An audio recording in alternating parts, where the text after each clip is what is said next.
Hello YouTube.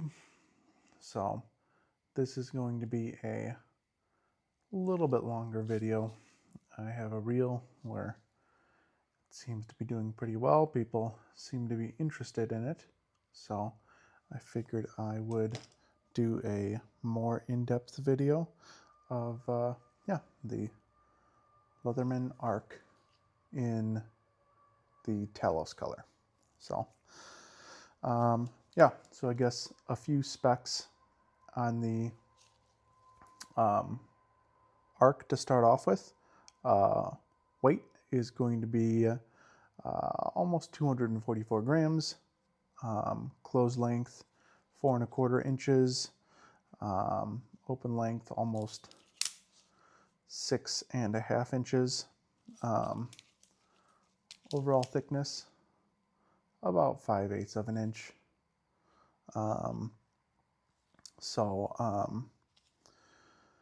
Just going down a few things here. The nice thing about the arc, the blade is MagnaCut. MagnaCut is considered a newer super steel. I believe it is a carbon steel.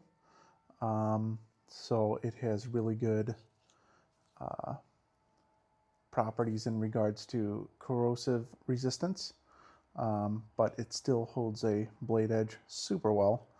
I haven't sharpened this thing yet. I'm about a month into ownership and I use it almost every single day. This has replaced my, I usually carry a Spyderco Paramilitary 3, or I like the Microtech Stitch a lot. It's a really heavy duty blade in M390. But this is, this MagnaCut is really, really nice. I'm impressed with it so far. So, blade finish. This is a PVD coating. So it helps to protect the finish on that blade as well. The frame material is 420 stainless. Stainless steel, not aluminum. Frame finish also has a PVD coating on it. We can start going through some of the tools here. Again, MagnaCut blade, really, really nice. Here, let's see if I can get a piece of paper here. I don't know how this is gonna go, but again, this is after using it for a month. Let's see if I can get some clean cuts here. It's not cutting super clean, but again, I mean, impressive for, you know, not having to sharpen it within about a month. So there's that. Again, there's your pliers, your regular needle nose, regular pliers, wire cutter there, and then I believe at the back they say it's a hard wire cutter. Going through the things on the side here, you got your can opener right there. Going through this one, this is your screwdriver. This has been way more useful than I thought it would have been.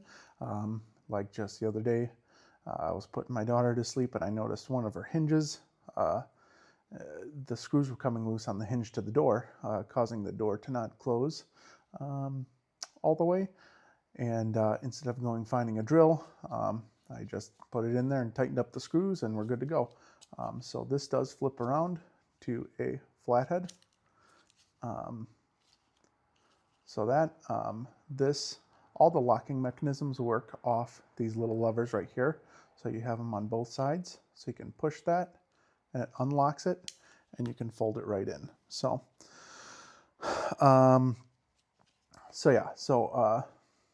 Can opener and screwdriver there. And then on this side, you do have the saw. It's not huge, but it does work. I have a piece of wood right here, just a regular pine wood, but just to kind of show you how this works here.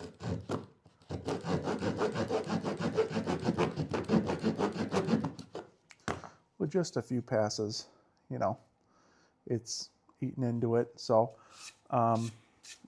again, you know, it's not a chainsaw, but worst case scenario, you can use it. I guess I can even show you the blade on here. So not right there, but you know, sharp, it works. And then on this side, we'll start right here. So this is your file. You got the finer side. I believe it says it's a diamond edge file.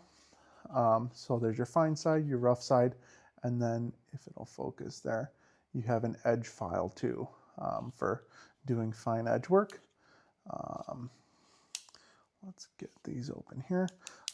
This is the pry bar tool and bottle opener. I've already used this pry bar tool.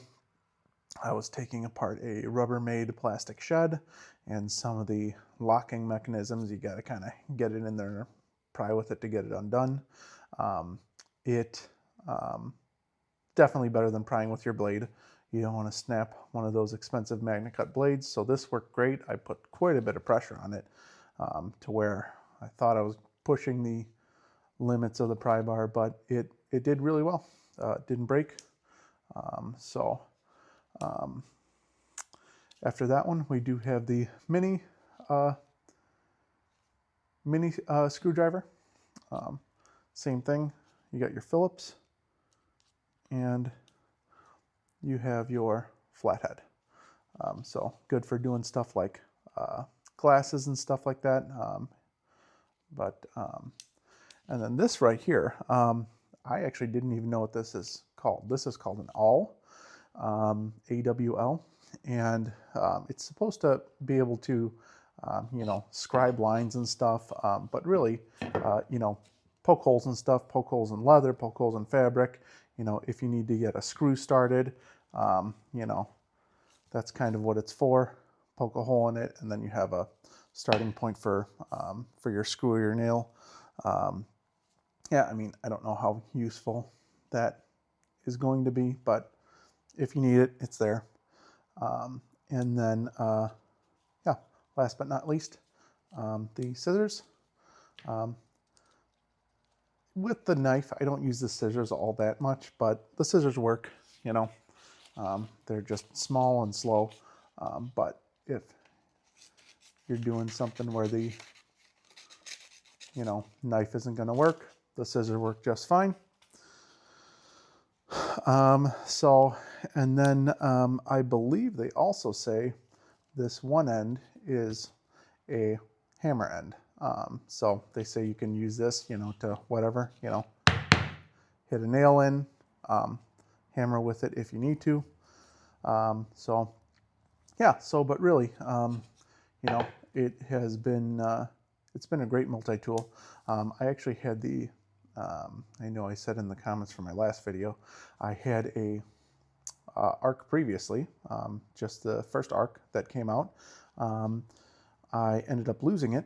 I believe it was on a job site. I used it for something and forgot to put it back in my pocket, and it was gone forever. Painful. I've lost a few expensive knives, and it always hurts. But I enjoyed it well enough to get another one. When I saw this color, I like the color. It looks nice. It's sharp looking. I like the tan. I like the black. I'm a huge fan of 50 Shades of Flat Dark Earth. Yeah. So really, yeah. I enjoy it. You know, some people might not want to spend, you know, that kind of a price tag on something like a multi-tool like this, but really, I think one of the big factors to the cost is the MagnaCut blade. If you go up and look up anything in MagnaCut right now, you know, whatever, half-face blades, Spartan blades, they're doing a lot of MagnaCut. I know Chris Reeves is doing a lot of MagnaCut as well. MagnaCut's just more expensive to produce. This is USA made, so that could be a contributing factor to the cost as well. But I think it's worth the money. I mean, I'll let you guys know if it ends up breaking or if I end up breaking something on it. But yeah, as of right now, really one of my favorite multi-tools. I've had several Leathermans, Gerbers, and yeah, definitely my favorite. My favorite to the point where I would buy a second one if I lost the first one, because that's what I ended up doing. But again, great multi-tool. Let me know if you guys have any other questions on it. Yeah, hope you enjoyed the video. Thanks.